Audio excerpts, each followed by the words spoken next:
काफी लोग जिन्होंने केवल एक ही एपिसोड सुना है, ऐसे कितने लोग हैं? एक से ज्यादा नहीं सुना। और आगे जाओ, 5-7-8 लोग जिन्होंने 5 एपिसोड सुने हैं।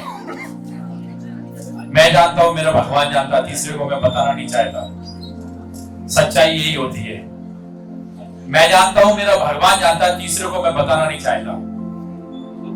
ऐसा कोई से 10 एपिसोड सुने हो? एक। वास्तव में इस कार्यक्रम के पीछे हमारी जो अवधारणा है, धारणा है, जो इच्छा है, वो यही है कि जब मोदी जी मन की बात को बोलते हैं, एक समय में 23 करोड़ लोग सुनते हैं एट ए टाइम। कितने लोग सुनते हैं? आप उन सौभाग्यशाली लोगों में नहीं जिसमें 23 करोड़ लोग आते हैं। आखिर क्यों? अगर हम अपने आप से प्रश्न पूछे, क्या बोलते? व्यस्त रहते हैं। डॉक्टर हैं, व्यस्त होना ही चाहिए। एक कम व्यस्त व्यक्ति हमें देखते हैं, नरेंद्र मोदी जी हर महीने में बोल लेते हैं। मोदी जी ज्यादा व्यस्त तो नहीं हो? क्या हो? नहीं है ना। आप अपने अंतर मन में झांक के देखिए। दुनिया का सर्वशाली, सर्वाधिक शक्तिशाली राष्ट्र बनने की दिशा में कौन जा रहा है? कौन जा रहा है? आवाज नहीं आ रही? आज तक दुनिया के अंदर किसी भी प्रधानमंत्री को किसी देश ने सर्वोच्च पुरस्कार दिए, वो सर्वाधिक देश को किसके लिए दे रहे हैं? भारत के लिए। भारत के प्रधानमंत्री को 14 देशों ने अपने देश के सर्वोच्च सम्मान दिए हैं। आपको मालूम है क्या? अगर नहीं मालूम है तो 21 सदी के युवा हैं, पढ़े लिखे हैं, डॉक्टर हैं, और हमसे ज्यादा विद्वान इस धरा पर कोई नहीं है, क्योंकि हम धरती के भगवान हैं। डॉक्टर को धरती का भगवान कहते हैं। डॉक्टर को धरती का भगवान कहते हैं। तो मुझे कई बार लगता है, भगवान अगर हमारा इतना उदासीन हो जाएगा मानवता के प्रति तो क्या होगा? बोलते हैं अगर आपको तो भगवान ही बचाए, तो भगवान भी नहीं बचा रहा। तो हमें इस पे विचार करना पड़ेगा। इस कार्यक्रम के पीछे करने के पीछे हमारी यही अवधारणा, यही इच्छा थी कि लोग इसको सुने। अगर मैं आपको विश्वास के साथ कहता हूं, अगर आप यूपीएससी की तैयारी कर रहे हैं तो आपको सर्वाधिक लोकप्रिय किताब होगी, जिस एक जगह पर आपको सर्वाधिक जानकारी मिलेगी, यूपीएससी के सर्वाधिक क्वेश्चन के आंसर मिलेंगे, तो वो होगी मन की बात। अगर आप एक समाज सेवी हैं और जीवन में समाज सेवा के माध्यम से करना चाहते हो, कोई भी आपको अधिकतम चीजें मिलेंगी, तो वो मिलेंगी मन की बात में। और अगर डिप्लोमेट बनना चाहते हो दुनिया के अंदर, तो डिप्लोमेसी की सबसे महत्वपूर्ण बात की जानकारी मिलेगी, तो वो मिलेगी मन की बात में। भारत के प्रधानमंत्री ने जितने देशों के दौरे किए हैं, अगर 1947 से आज तक के प्रधानमंत्रियों को निकाल लिया जाए तो जितने सबने किए होंगे, उससे ज्यादा केवल नरेंद्र मोदी जी ने किए। और नरेंद्र मोदी जी जब विदेश में जाते तो बात क्या करते हैं? आपको मालूम है, जापान से भी एक समझौता हुआ है भारत का। ज्यादा पुरानी बात नहीं है, 6-8 महीने पुरानी बात होगी। किसी को मालूम है क्या समझौता हुआ है? वास्तव में अगर नहीं मालूम तो अंतरात्मा में झांक के देखिए कि आप कहां खड़े हैं। जापान से समझौता हुआ मेट्रो ट्रेन के लिए। जापान ने 100 करोड़ रुपए दिए, और 100 करोड़ रुपए जब जापान के प्रधानमंत्री भारत के प्रधानमंत्री को देने के लिए साइन कर रहे थे, तो बदले में भारत के प्रधानमंत्री ने उनको कुछ दिया है। क्या दिया है? क्या दिया है? कोई बोल ही नहीं रहा।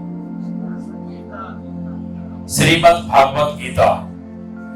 ठीक, तो एक गीता की कीमत कितनी हो गई है? 100 करोड़।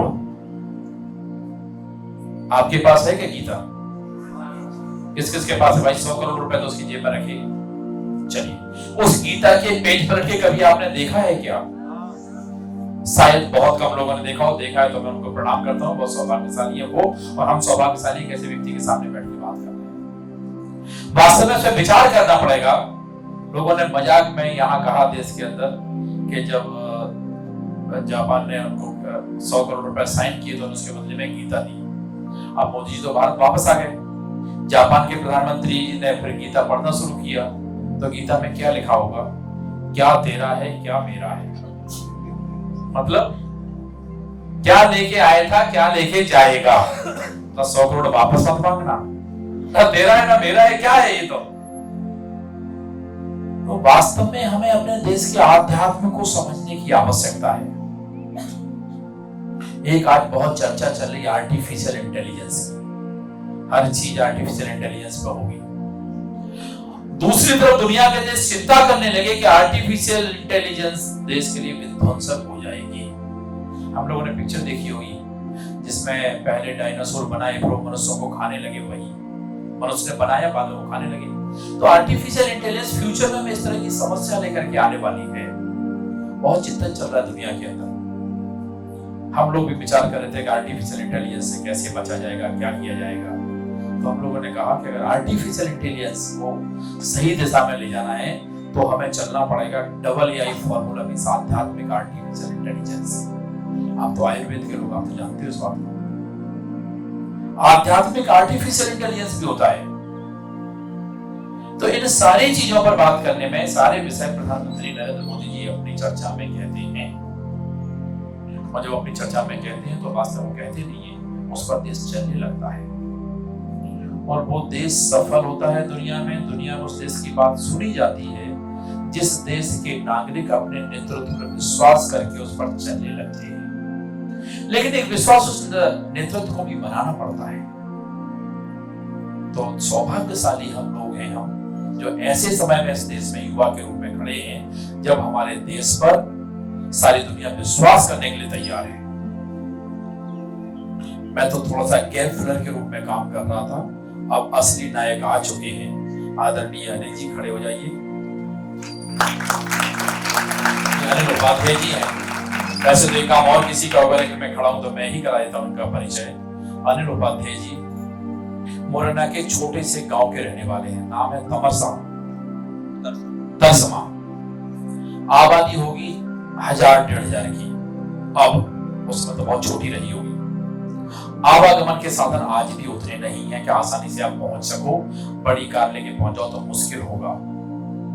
सरकारी स्कूल ऐसा था, अब थोड़ा ठीक हो गया है कि दरवाजे नहीं होते थे, खिड़कियां नहीं होती थी, और अपने हाथ में झोले में अपनी टाट फट्टी लेकर के स्कूल जाते थे। अभी लगभग उसी परिवेश से निकले। पानी पीने के लिए कोई आरओ और वो नहीं होता था, दौड़ लगाई, घर गए, दौड़ के पानी पी करके फिर वापस आ गए। स्कूल शुरू होने के लिए लंबी घंटी बजती थी, उसके बाद छोटी घंटी बजेगी, स्कूल पहुंचना है, वो संकेत होते थे। उस समय की मुझे लगता है इनकी स्कूल की फीस होती होगी 2 रुपया या 1 रुपया 3 रुपया, इससे ज्यादा फीस नहीं दी होगी। हम आज कितनी फीस में पढ़ते हम कल्पना कर सकते हैं। लेकिन तरसमा जैसे छोटे गांव से निकल के अनिल उपाध्याय जी भोपाल के अंदर फ्री में यूपीएससी की तैयारी कराते हैं। सैकड़ों बच्चों को पढ़ा चुके हैं। मुझे लगता है कई सैकड़े बच्चों को तो वो पुलिस में सिपाही, पटवारी ये सब बना चुके हैं। पीएसयू भी कई बच्चे सेलेक्ट हो चुके हैं। आखिर किस मिट्टी के बने होते हैं ये लोग? तय कर लिया यही काम करूंगा, शादी विवाह नहीं करूंगा। आगे कर ले तो मुझे नहीं मालूम, अभी तक का बताया मैंने। लेकिन मेरा कहने का आशय यह है कि बच्चों, हम सब लोगों में से भी मित्रों कुछ ऐसे लोग निकलते हैं जो इतिहास बनाने लगते हैं। आप भी उसी कड़ी में से हो। आप तो डॉक्टर, आपको कोई क्या समझा सकता है, लेकिन आज भी 1 करोड़ लोग हैं जिनके दोनों आंखें नहीं है जन्म से। जीवन कितना कठिन होता है। अभी हम एक वक्ता के बारे में चर्चा कर रहे थे, हमारे 1 से 2 रात्रि में एक वक्ता होंगे, सोनू गोलकर नाम है उनका। जन्म से उनके दोनों आंखें नहीं है और क्रिकेट खेलते हैं बहुत अच्छी। हिंदुस्तान के पहले विक्रम अवार्डी हैं। ऐसे हीरो, ऐसे नायकों से भरी हुई कहानी है और प्रधानमंत्री इसमें इन्हीं सब के बारे में चर्चा कर रहे हैं। अनिल जी आज हमारे मुख्य वक्ता के रूप में होंगे। Guinness book of world record में आप दर्ज हैं। ये बहुत सारे अवार्ड आपके पास हैं। आपने पीएचडी किया है। आप लगभग मुझे लगता है 3000 बच्चों को अपने निःशुल्क पढ़ा चुके हैं। सुपर 30 जैसे आनंद चलाते हैं, वैसे भी इनकी कोचिंग में कुछ बच्चों को सिलेक्ट करके अपने पास ही पूरा उनका रहने खाने सब की व्यवस्था करते हैं। दूसरे शब्दों में कहूँ कि भीख मांग करके लाते और बच्चों को पढ़ाते हैं। अगर ये ठीक अपने लिए मांग रहे तो शर्म की बात थी, दूसरों के लिए मांग रहे तो गर्व की बात है। सबके लिए यही है, अगर आप अपने लिए मांग रहे हो तो ये शर्म की बात है, और दूसरों के लिए मांग रहे हो तो गर्व की बात है। तो इस शर्म और गर्व के बीच का अंतर है, यही समझना है। यही मनुष्य पशु के बीच में अंतर होता है, यही सफल और असफल के बीच में अंतर होता है, यही सचिन तेंदुलकर और मोहल्ले के खिलाड़ी के बीच में अंतर होता है। लोग बोलते हैं जब एक्शन से समझता सचिन तेंदुलकर इस बॉल पर 6 मारा जा सकता है, बाकी लोग बॉल फेंकने के बाद बोलते थे इस बॉल पर 6 मार सकते हैं। जो सेकंड का फिक्शन का जो है वही जीवन की सफलता है। सफलता बहुत लंबे उसमें नहीं है। बॉल फेंकने से पहले उसने मन बना लेता है और वो समझ लेता है कि बॉल कमजोर है, इस पर 6 मार दो। हम लोग टीवी पर देखते हुए बॉल निकलने के बाद बोलते हैं 6 मारा जा सकता था। इतना अंतर है, वही सफलता और असफलता है। तो मैं आपका अधिक समय न लेते हुए आदरणीय निधि से निवेदन करता हूँ कि मंचासीन हो। बाकी मैं अपने मित्रों से निवेदन करता हूँ कि उसका कार्यवाही को आगे बढ़ाएं।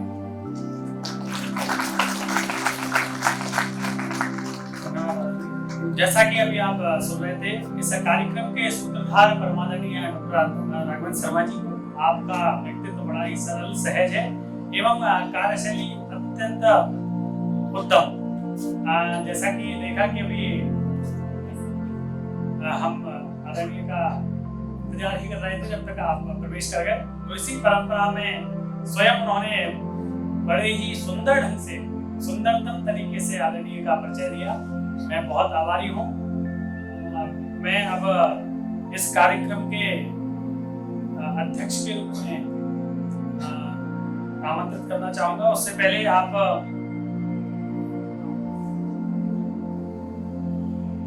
आपने भाई साहब के विषय में जाना सुना। यह वास्तव में एक अभूतपूर्व परंपरा है जिसे पालन करने की क्षमता शायद ही प्रत्येक मानव के, प्रत्येक व्यक्ति के मन में नहीं होती, और यह जगाना बहुत ही अद्भुत व्यक्तित्व की बात है।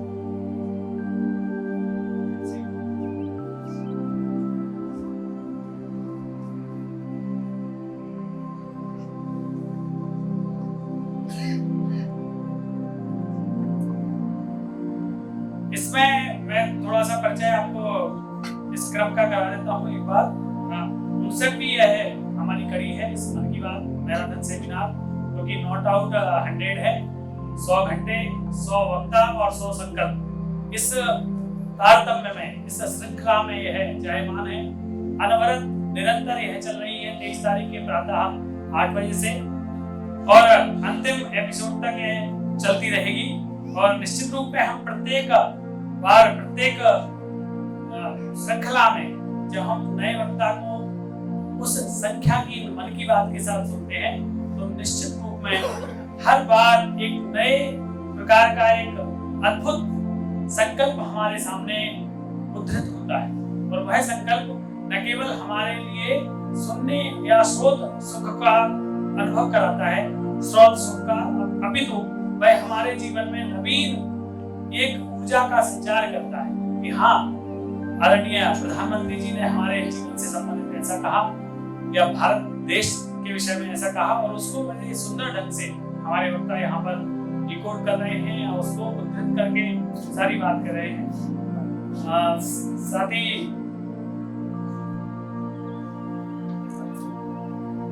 हमारे इस 59वीं श्रृंखला के अध्यक्ष आदरणीय मान सिंह सेंगर जी भाई साहब पधार चुके हैं। मैं उनसे भी अनुरोध करता हूं कि आप भी मंचासीन हो जाएं। आदरणीय जोरदार तालियों से स्वागत करेंगे। और पुनः मैं आज के वक्ता का जोरदार तालियों से एक बार स्वागत पुनः करवाना चाहूंगा, क्योंकि उनका जो विशाल व्यक्तित्व है वास्तव में हम सब के लिए प्रेरणा है। एक बार जोरदार तालियों से आदरणीय डॉक्टर अनिल उपाध्याय जी का भी स्वागत करते हैं, जो कि संचालक हैं प्रतिज्ञा IAS अकेडमी के।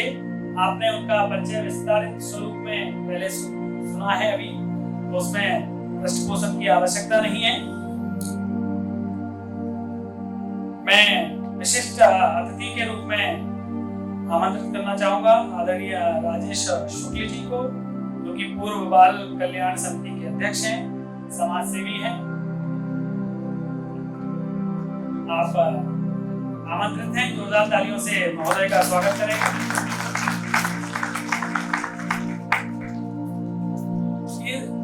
प्रत्येक श्रृंखला में एक क्रम होता है, तो उस क्रम में सर्वप्रथम मैं हमारी कोर कमेटी के चूंकि वरिष्ठ सदस्य हैं आदरणीय राय सुनी जी, तो मैं आपसे अनुरोध करता हूं कि पधारे हुए हमारे मुख्य वक्ता एवं अतिथि जी को बेंच लगाकर उनका स्वागत करें। सर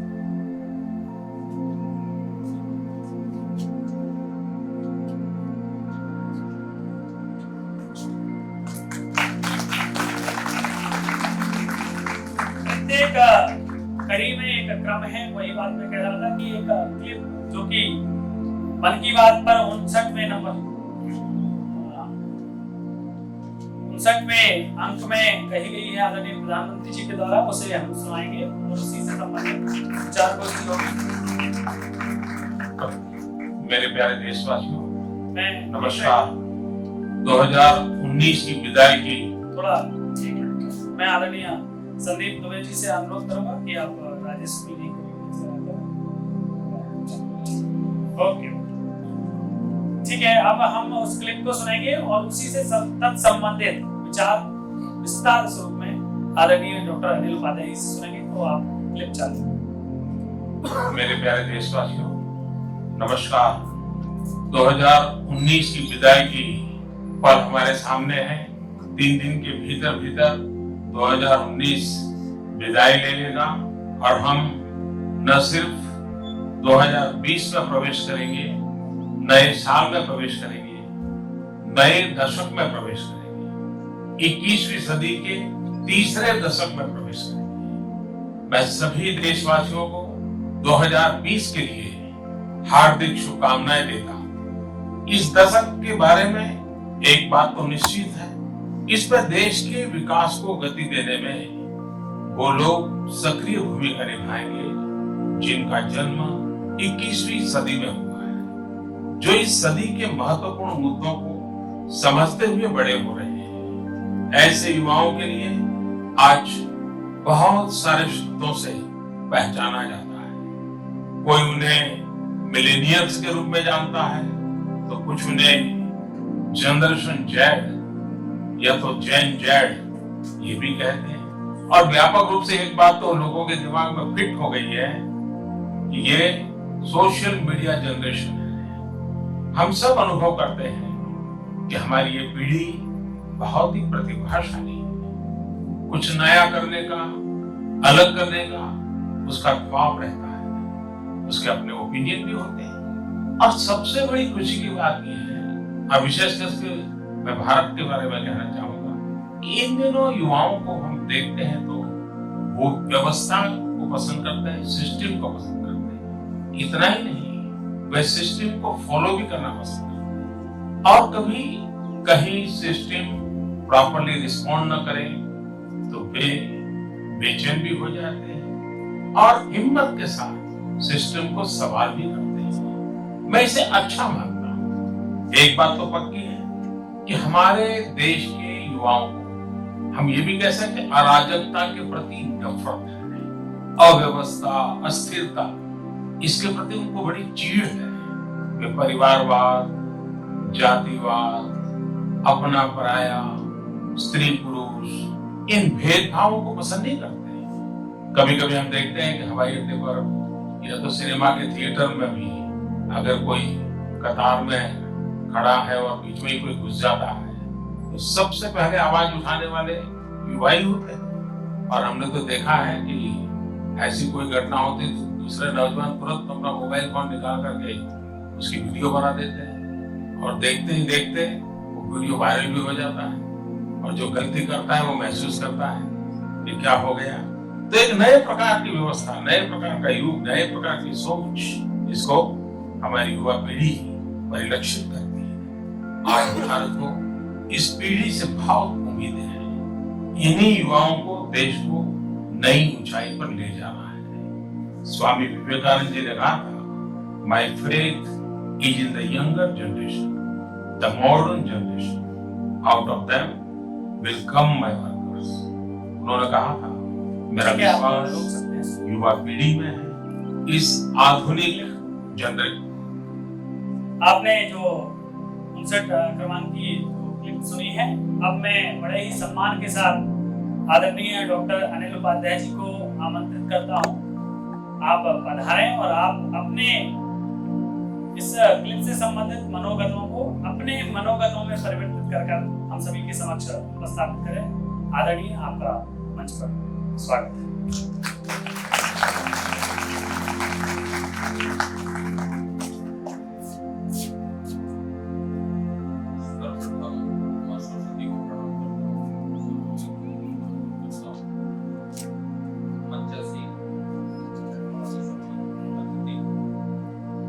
और आप सभी भाइयों, साथ में हमारे मित्रों और हमेशा ऐसे कामों का ऋणी रहती है, ऐसा हमारे मुझे की वजह से भी व्यस्त ज्यादा रहते हैं, प्रणाम करता हूँ।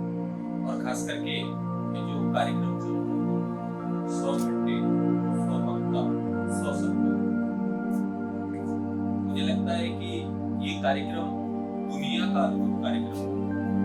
और मैं आज इस मंच के माध्यम से आपको एक चीज और ये आने वाले समय में जब ये कार्यक्रम अपने पूर्णांक की तरफ अग्रसर होगा, तब हम सुनहरा अवसर देख रहे हैं कि हमारे कार्यक्रम विभिन्न अवार्डों से विभूषित हैं। ये सोच है। मैं आप सबसे पहले एक शब्द पूछना चाहता हूँ कि आप लोग जिस कार्यक्रम में आए, मन की बात, ये मन की बात क्या है? किसे कहते हैं मन की बात? आखिरकार इस दुनिया में भारत के प्रधानमंत्री जी ने इस कार्यक्रम की शुरुआत की। क्या है मन की बात? कोई बोलेगा?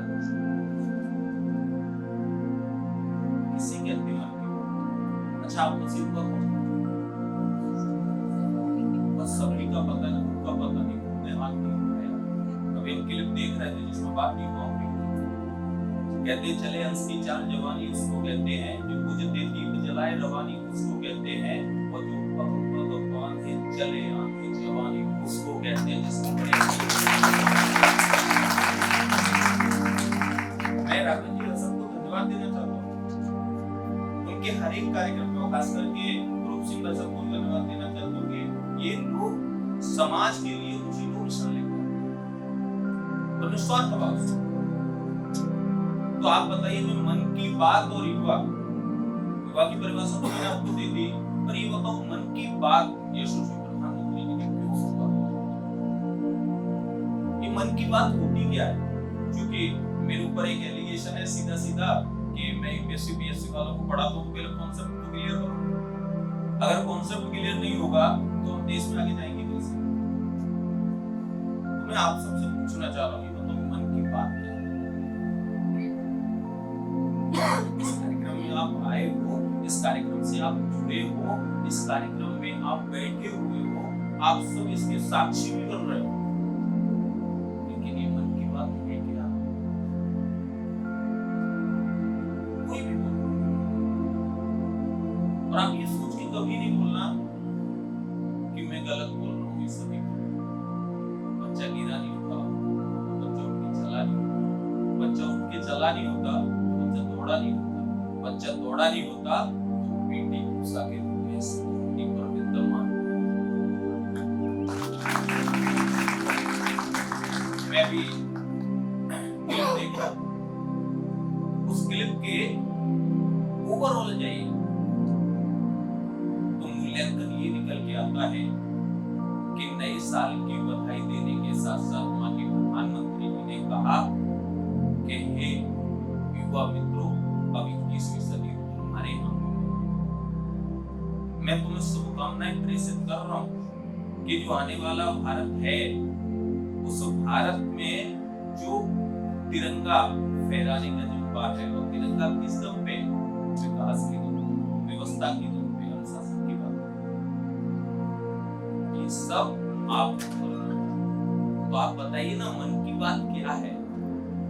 कोई बताना चाहेगा मन की बात?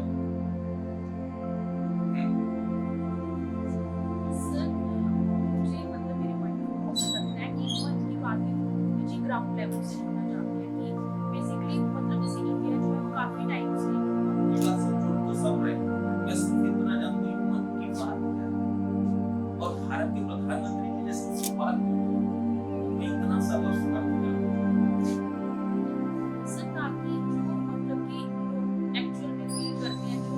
प्रॉब्लम्स आ रही हैं, ये जो भी अभी स्टूडेंट्स उनको करियर से रिलेटेड जो भी उनकी रिक्वायरमेंट्स अलग अलग, जैसे अलग अलग फील्ड में अलग अलग रिक्वायरमेंट्स हैं, तो वो जस्ट आते हैं कि मुझे ग्राउंड लेवल से पता चले कि कहाँ पे क्या प्रॉब्लम है। ठीक है,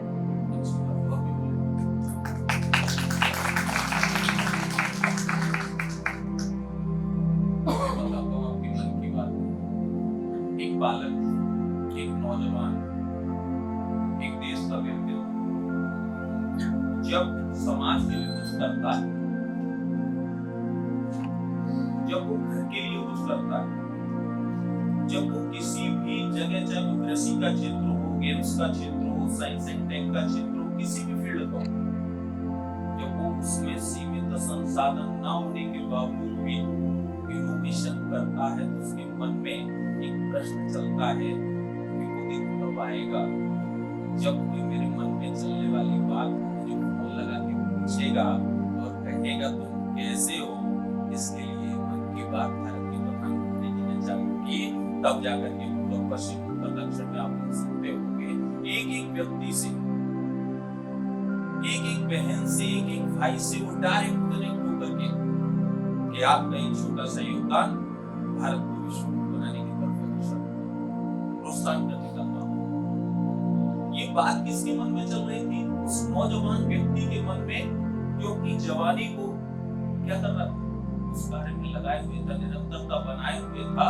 उसकी इच्छा थी कि मेरे मन में जो चल रहा है, जिस मेरे मन में चलने से जो भारत बनने वाला है, जिस भारत की मैं संकल्पना कर रहा हूँ, मेरी बात सुने, समझे, जाने, मेरे आइडियाज को कोई ले।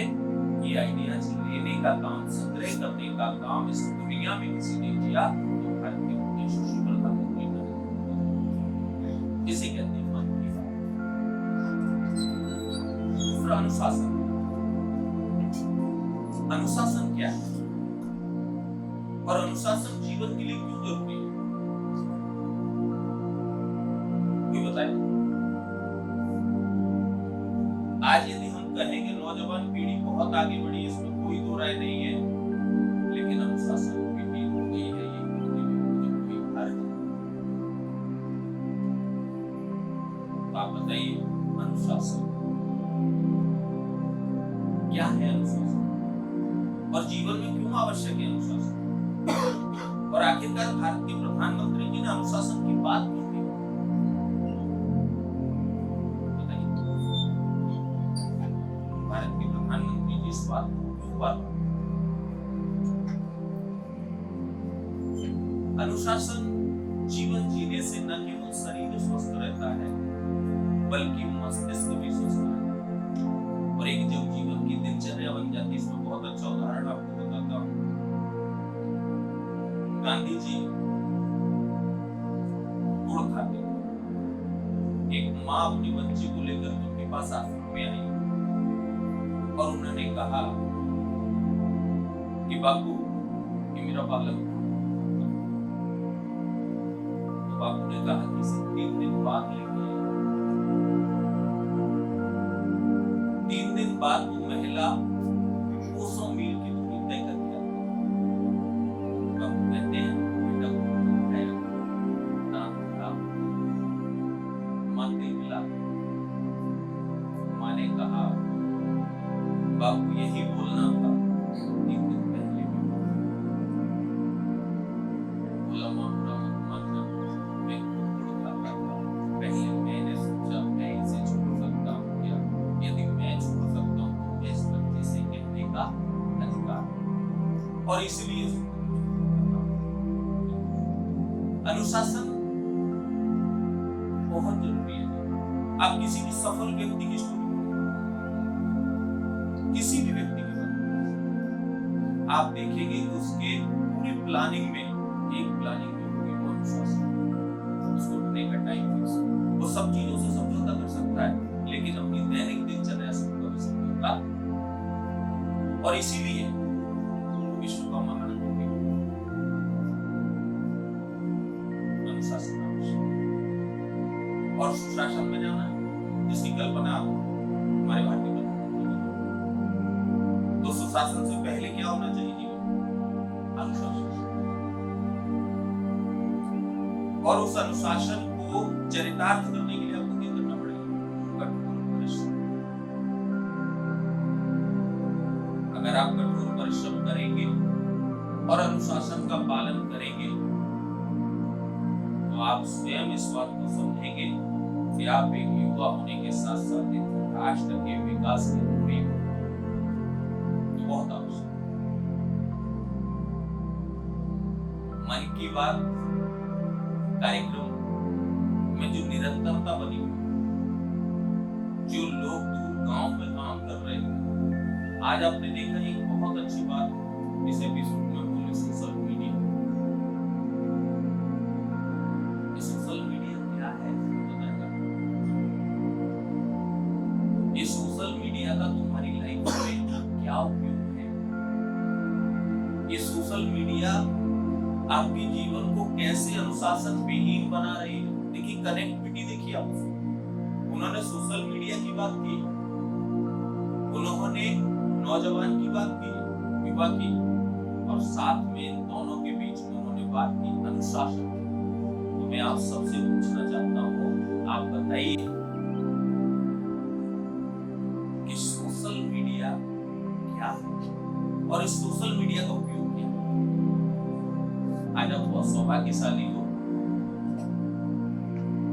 जो डॉक्टर साहब के ऐसे कार्यक्रमों में आपसे आगे बढ़, जहां आपको एक अच्छे लाइन से हर क्षेत्र में कार्य करने वाले लोगों से मिलाया जा रहा है। इस स्थिति में जाकर के आप बताइए सोशल मीडिया लाइफ में अच्छा है या बुरा है? क्या है? नौजवान युवाओं की बात हुई है, आवाज में दम दिखना चाहिए। खाना तो खाया नहीं खाया, सुबह से आपको कुछ मिला नहीं, खा के तो आए। अरे सर, आप सीखिए हमारे देश के उन शहीदों से जिन्होंने युद्ध के दौरान रोटी छोड़ करके माँ की अस्मिता बचाने का काम किया था। आप कहाँ रोटी की जरूरत? तो बताइए ये सोशल मीडिया क्या है और इसका उपयोग क्या है? तो सोशल मीडिया जीवन के लिए कैसे अच्छा और कैसे बुरा है? आप सब सोशल मीडिया से जुड़े हैं ना? हाय हेलो के अलावा कुछ नहीं हो। खाए हो तो क्या खाए हो, सोए क्यों नहीं हो, जाग क्यों रहे हो, नींद क्यों नहीं आ रही? भारत के प्रधानमंत्री जी ने इस बात के लिए सोशल मीडिया नहीं दिया है। भारत के प्रधानमंत्री जी ने ये जो सोशल मीडिया दिया है, ये दुनिया को बदलने के लिए दिया है। उन्होंने कहा कि ये सोशल मीडिया आपके जो हैंड में आ गया है, ये दुनिया आपके हैंड में आ गई है मित्र, यदि चाहोगे तो इससे अपने जीवन को बदल सकते हो, अगर इसका सही सदुपयोग करोगे। और अगर इसका दुरुपयोग करोगे तो जीवन बर्बाद भी कर सकते हो। ये सिखाने का काम भारतीय यशस्वी प्रधानमंत्री जी ने इस एपिसोड में, जिसे 59 का एपिसोड कहा गया था, उसमें इस बात को कहा।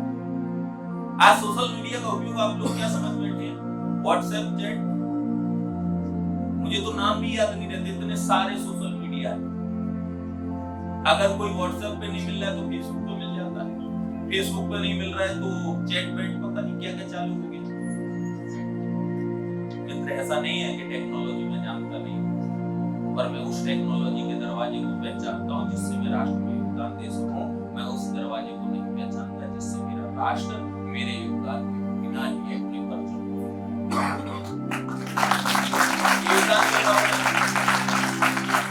आप सोशल मीडिया का, आप बताइए अपने से कौन बेस्ट उपयोग करता है सोशल मीडिया? सर आप करते क्यों? कुछ करते भी नहीं। मैंने पूछा युवा हो, नहीं।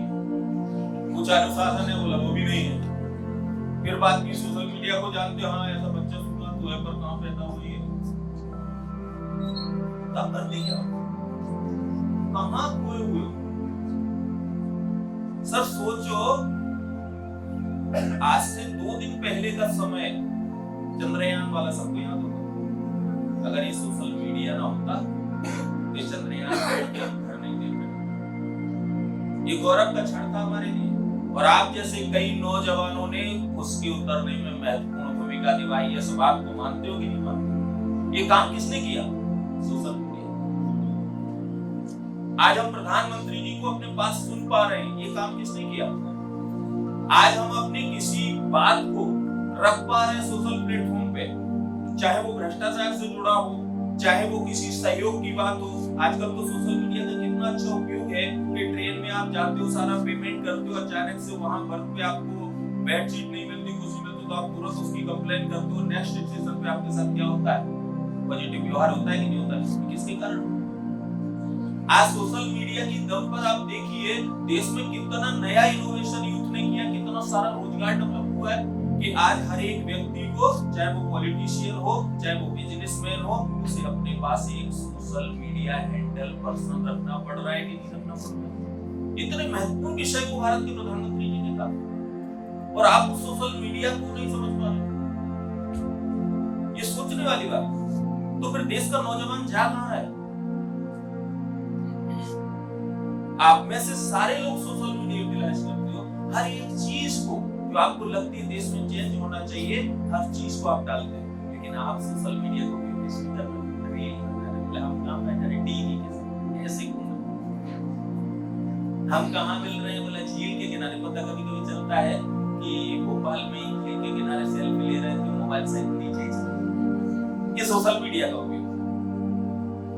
इस देश में हम सौभाग्यशाली कि हम उस प्रधानमंत्री के संरक्षण, उस प्रधानमंत्री की कार्यशैली में पल बढ़ के इतने बड़े हुए हैं कि जो सोता भी राष्ट्र के लिए है, वो चलता भी राष्ट्र के लिए, उसका अनुशासन है तो राष्ट्र के लिए, उसकी दिनचर्या है तो राष्ट्र के लिए है, उसका जीवन ही समर्पित पूरा राष्ट्र है। आज सोशल मीडिया नहीं होता तो हम ये समझ पाते कि विश्व में किस देश की पताका फहरा नहीं। आज आप अपने आप को सौभाग्यशाली इस बात में मानते हो कि नहीं मानते हो कि विश्व के सर्वाधिक अवार्ड विजेता कौन सा प्राइम मिनिस्टर है? कौन है? आवाज नहीं आ रही। ये गौरव की बात है कि नहीं है? जिस ब्रिक्स की बैठक में, जिस बड़ी बड़ी एससीओ की बैठक में कभी भारत से कौन जाता था पता नहीं चलता है। कभी कभी लगता है मेरे देश का युवा प्रधानमंत्री के बिना स्टार्ट नहीं होती। ये काम किसने किया? और बार बार उनके काम सिर्फ एक ही है। आप सबको लगातार वो एक ही चीज कह रहे हैं कि यदि तुम्हारे सपनों में दम है, तुम इस राष्ट्र के लिए कुछ करना चाहते हो, तो बिल्कुल भी परेशान मत हो, आओ हमारे साथ जुड़ो। इसके लिए इंडिया में योगदान दे करके इस भारत देश को एक युवा देश बनाने का काम, करने का काम कौन कर रहा है? तीन चीजें जीवन में उन्होंने कही, उन्हें एपिसोडों को ध्यान में रखना। ये एपिसोड सिर्फ एक दिनचर्या न बने, ये एपिसोड एक अनुशासन का पार्ट न बने, ये आपके जीवन का महत्वपूर्ण अंग बनने चाहिए जिन एपिसोडों में आप अपनी भागीदारी। अनुशासन। अच्छा, आप में से कितने लोग डेली अपने बनाए हुए अनुशासन का पालन, कितने लोग करते हो? आप बताइए, अनुशासन विहीन समाज किसी राष्ट्र को उन्नति के अवसर पर ले जा सकता है? बताइए। आप में से कितने लोग पर डे सोशल मीडिया को उपयोग राष्ट्र के लिए करते हैं? चाहे वो विचार के रूप में डालना हो, चाहे वो यशस्वी प्रधानमंत्री के किए गए कार्य के रूप में डालना हो, चाहे वो आपकी खुद की कोई रिसर्च हो जिससे दुनिया को अवगत कराना हो, ऐसा कुछ लोग काम करते हैं। सर आप कर क्या रहे हो? किस दुनिया में आप ये जोड़ने का काम करिए। आखिरकार युवाओं को ही बार बार इंडिकेट भारत के प्रधानमंत्री जी क्यों कर रहे हैं? क्यों युवाओं की बार बार बात? उसके पीछे यही है कि विश्व में सर्वाधिक युवा वाला राष्ट्र कौन सा देश है? तो इस भारत के युवा को अनुशासन सहित जीवित अच्छे से रहना चाहिए कि नहीं? इसी अनुशासन का पालन करते हुए सोशल मीडिया चलाना चाहिए कि नहीं? और इसी अनुशासन के साथ आपको अपनी भागीदारी राष्ट्र के निर्माण में करनी चाहिए कि नहीं? यही महत्वपूर्ण चीज है जो मैं इस एपिसोड के माध्यम से आपको बताने का प्रयास कर रहा हूँ। मैं पुनः इस कार्यक्रम की संचालन, इस कार्यक्रम को चलाने वाले लोग, और मैं बताऊँ ना, मैं रूप सिंह भाई साहब की बार-बार बात क्यों करूं? हमें नहीं पता कि आप में से कितने लोग उससे परिचित हैं, लेकिन एक अच्छे स्मार्ट व्यक्ति को देखता हूँ, एक डेली सुबह उठ करके वॉक करने के साथ साथ आप जरा ड्रेसिंग सेंस देखिए। जिंदगी में आदमी की सबसे पहली आइडेंटिटी क्या होती है? Interpersonal skill. आप इनके चेहरे का तेज देखिए, ये नौजवान से लगते हैं, आपसे तो और ज्यादा नौजवान। आप लोग एक बार कोई तो आराम से शेयर करके पता नहीं ये क्या होगा। आप लोग सब युवा हैं, आपसे उम्र में भाई साहब बड़े में आपकी चेयर पे ही बात करो तो कई लोग बड़े आराम से बैठे हैं, ऐसा नहीं होना चाहिए। ये हमारे प्रधानमंत्री से सीखिए, एप्रिशिएट ऊर्जा से। मैंने फिर वही बात दोहराऊंगा कि युवा वो है जो ऊर्जा से, युवा वो है जो अनुशासन में जीता है, युवा वो है जो दिए गए समाज के संसाधनों का उपयोग एप्रिशिएट राष्ट्र के लिए करता है। आप सभी ने ध्यानपूर्वक सुना, आप सभी का बहुत बहुत धन्यवाद।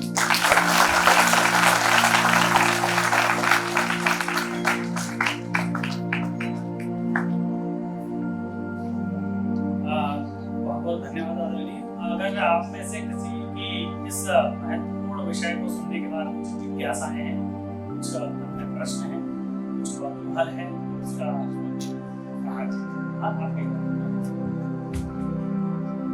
देखो, एक अच्छा श्रोता एक अच्छा वक्ता होता है, मानते हो ना?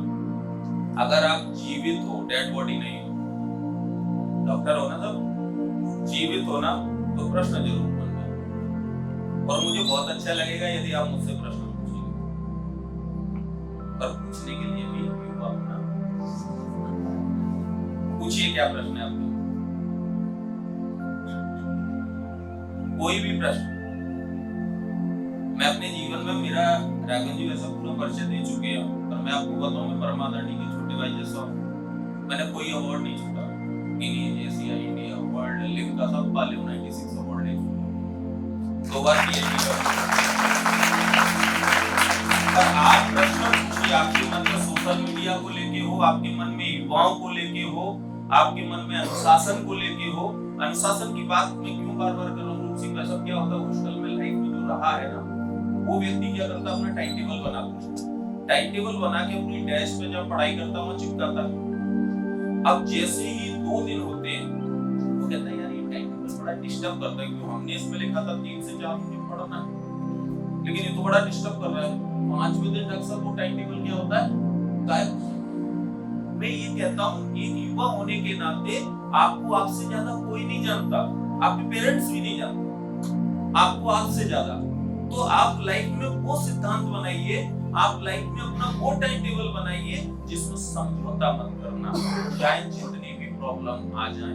ध्यान रखना मित्र, यदि समझौता नहीं करोगे तो आने वाली पीढ़ी आपके इतिहास में पड़ेगी, मैं गारंटी से कह सकता हूं। आप बताइए, आपका क्या प्रश्न? कोई भी प्रश्न?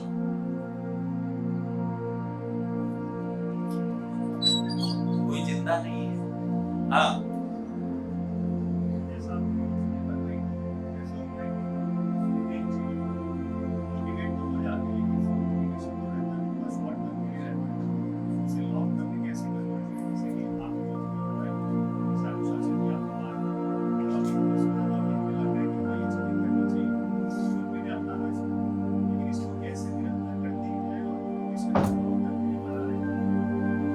अच्छा प्रश्न है। मैं आपको बताता हूँ कि शादी में गए, शादी में किसी से प्रभावित होने जरूर उसे भूल नहीं पाते, भूल पाते क्या? Every second revision revision revision. ये आंखें दोबारा देखने के लिए पता नहीं क्या क्या। तो सर, इससे अच्छा उदाहरण जीवन का क्या होगा? अगर गदर मूवी देख के आए हो, सनी देओल साहब को देख के आए हो, तो रिवीजन रिवीजन रिमाइंड करिए किसी चीज। जब आप रिमाइंड करेंगे और जब उसे जीवन का एक हिस्सा बना लेंगे, कहते हैं ना सफलता के लिए पागलपन चाहिए। पागलपन का मतलब ये नहीं कि सीहोर में बनने वाले मेंटल हॉस्पिटल में जाके एडमिट हो। पागलपन का मतलब आप जब सोचिए बैठे हो उठे जागे तो अपने उद्देश्य के अलावा दूसरी कोई चीज याद नहीं आती। जब आप ये करने लगेंगे मित्र, जब आपको किसी चीज की लत लग जाएगी, तो दावे से कह सकता हूँ आप जो चाहोगे वो हो जाएगा, आप कभी भी डिमोटिवेट नहीं।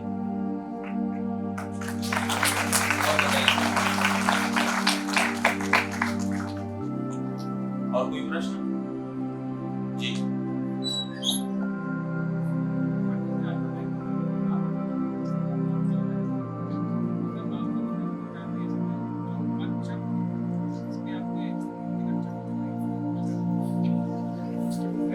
मन बड़ा चंचल होता है। कैसा होता है? चंचल। और मन कर्म आधारित हो जाएगा ना उस दिन, जिस दिन आपको किसी लक्षण की आवश्यकता नहीं पड़ेगी। मन हमेशा दो बातें करता है, एक कहता है करो, दूसरा कहता है रोको। ऐसा होता है। इसलिए जो करने वाला है जरूर किया करो, बस इस मन के साथ, इस हृदय का और मस्तिष्क का साथ ले लिया करो। मन दोनों के बीच की कड़ी है। कभी कभी मस्तिष्क कहता है चले जाओ, हृदय कहता है थोड़ा सा। तो कभी इसकी सुना करो, कभी इसकी सुना करो, जिधर परसेंटेज ज्यादा हुआ करे उधर चल दिया करो। लेकिन बिना इसके सुने और बिना इसके ज्ञान के यदि मन के चक्कर में रहे, देवदास बन जाओगे।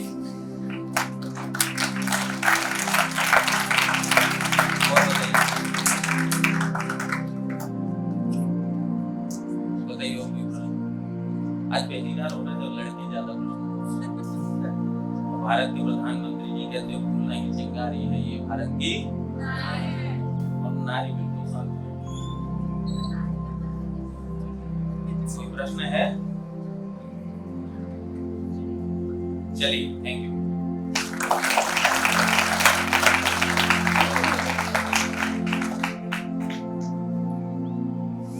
बहुत बहुत धन्यवाद आदरणीय। यह वास्तविक स्वरूप में 59वां जो अंक था या 59वीं जो हमारी श्रृंखला थी, यह श्रृंखला अद्भुत रही। हमने भारत के मन की बात सुनी, अपने मन की बात सुनी, साथ ही साथ उस मन की बात में आपको बहुत ही आनंद आया। आपके मन को हर बार महोदय की बात ने न केवल संगीनता से उसमें सीख दी, अपितु उसे हास्य से भी भर दिया। तो ऐसे उद्गारों हेतु, इस तरह की संकल्पना हेतु मैं आदरणीय डॉक्टर अनिल उपाध्याय जी के इस मन की बात से यही सार निकालता हूँ। उन्होंने कहा हम सभी से, तो पंक्तियों में कहूंगा कि सामाजिक संप्रेषण का सार्थक हो अनुप्रयोग। सामाजिक संप्रेषण, सोशल मीडिया, सामाजिक संप्रेषण का सार्थक हो अनुप्रयोग, राष्ट्र धर्म में लगा हुआ हो हर एक बाल प्रबोध। हर एक बाल प्रबोध मेरे मन की बात यही है। रूप सुगढ़ सिंह सदृश, सोना जगना एक सदृश हो। बान भारत बने विशाल कवि, भारत बने विशाल कवि। तो निश्चित रूप से यह अद्भुत हमारा सेशन रहा। इसमें बड़े ही सरलता से आपने बात रखी। मैं एक बीच में अपील करूंगा कि 27 तारीख को हमारे मेन हॉल में 11 बजे से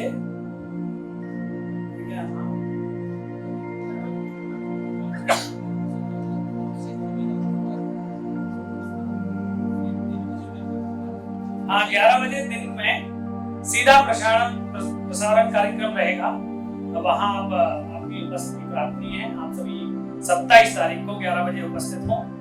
Guinness book of world record में आपका सहयोग रहेगा। उसमें ये जो पूरा कार्यक्रम हो रहा है क्या है, गिनीज बुक में दर्ज किया जा रहा है, क्योंकि विश्व में ऐसी कोई भी श्रृंखला नहीं है वक्तव्य की, वक्तृत्व की, जो कि 100 घंटे तक लगातार चल रही हो, जिसमें 100 श्रोता लगातार आ रहे हैं हर बार, और उतनी ही संख्या में एक बार अगर हम गिने तो 100 वक्ता इस श्रृंखला में है, जो कि वास्तव में विश्व में अभी तक ऐसा कोई अद्भुत कार्यक्रम नहीं हुआ है।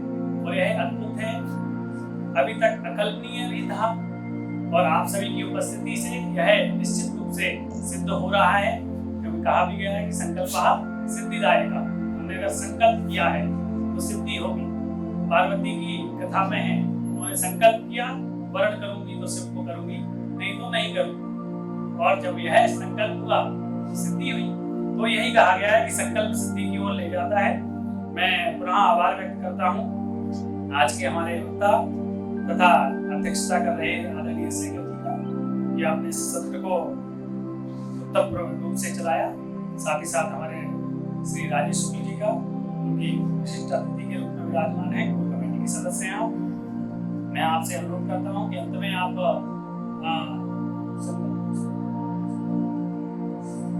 संकल्प कराएंगे। उससे पहले मैं अनुरोध करता हूं आदरणीय शुक्ल जी से कि आप आदरणीय डॉक्टर राघवेंद्र शर्मा जी, जो इस कार्यक्रम के सूत्रधार हैं, आपके द्वारा लिखी हुई पुस्तक मन की बात के संदर्भ में आप हमारे जो वक्ता हैं आदरणीय डॉक्टर अनिल उपाध्याय जी को प्रदान करें जोरदार तालियों से।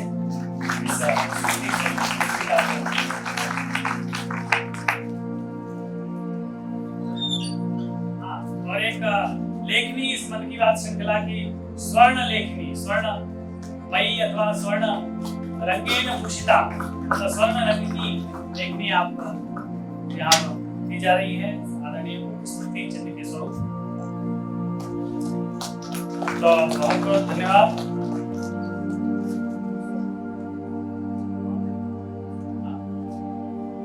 मोदी पार्टी पुस्तक आदरणीय सेंगर जी भाई साहब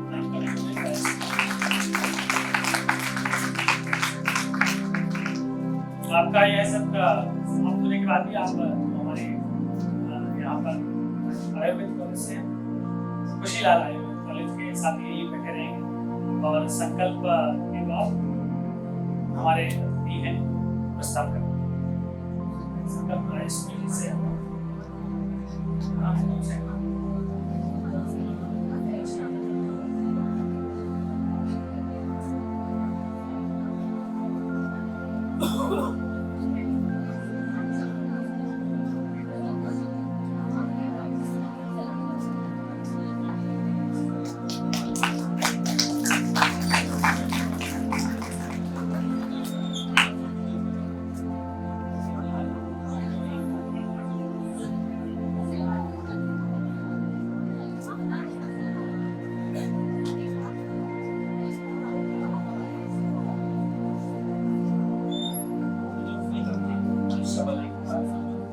जैसा कि आप देख रहे हैं कि इस कार्यक्रम की पंचलाइन है 100 घंटे 100 वक्ता और 100 संकल्प। इस सत्र का एक संकल्प है और उसी संकल्प को हम लोग दोहराएंगे। एक बार हम लोग अपने स्थान पर खड़े हो जाएं